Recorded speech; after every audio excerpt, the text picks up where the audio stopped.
Hey guys, today I have a GE profile washer and Samsung electric dryer.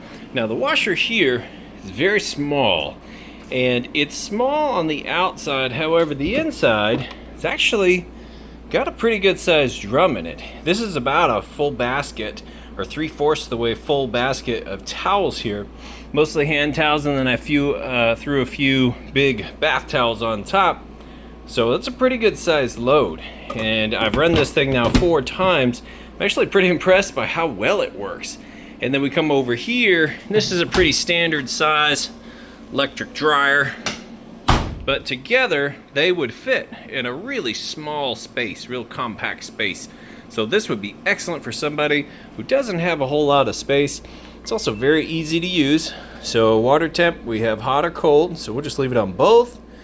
We're not going to do any of these additional options here. We'll go ahead and hit the deep fill option.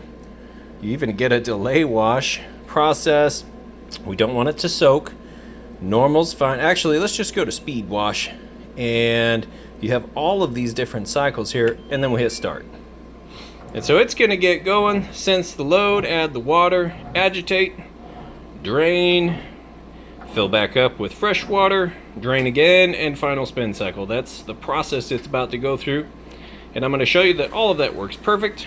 Then when it's all done and those clothes are spun out, I'm going to show you that the dryer works perfect.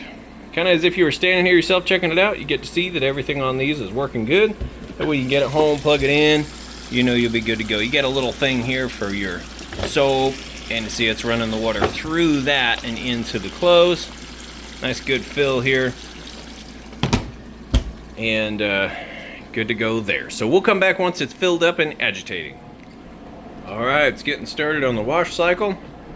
One thing that's really nice is nice and quiet. Let's see if I can lift this up here. Full submersion. Doing a really good job agitating that water, and it knows I opened the door, so it's gonna stop. But how it works is that agitation plate on the bottom, as it agitates, it vortexes those clothes down the middle, down and around up the side, and it kind of does this vortexing motion, agitating those clothes not only on the plate on the bottom but on themselves. It's kind of the same idea as a front load washer where there is no center agitator and the clothes fall on themselves with the soap, and that's the agitation process. These washers have that same idea, and being able to turn the deep water on is kind of nice because you get the full submersion there. So all right, we'll let that finish up the wash cycle, and we'll come back for the rinse. All right, starting to drain that water out. Hear that drain running nice and fast as it moves on to the rinse cycle. So here's its first spin, extracting out the used up what would be soapy water. I just used about a cap full of bleach on these test loads here.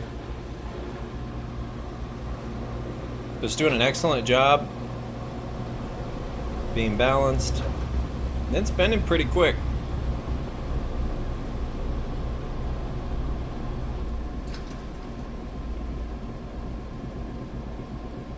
All right, we're on that final spin cycle.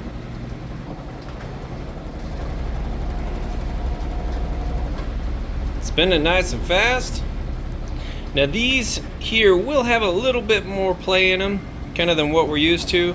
And the reason for that is because they're actually on wheels, so you can roll these around.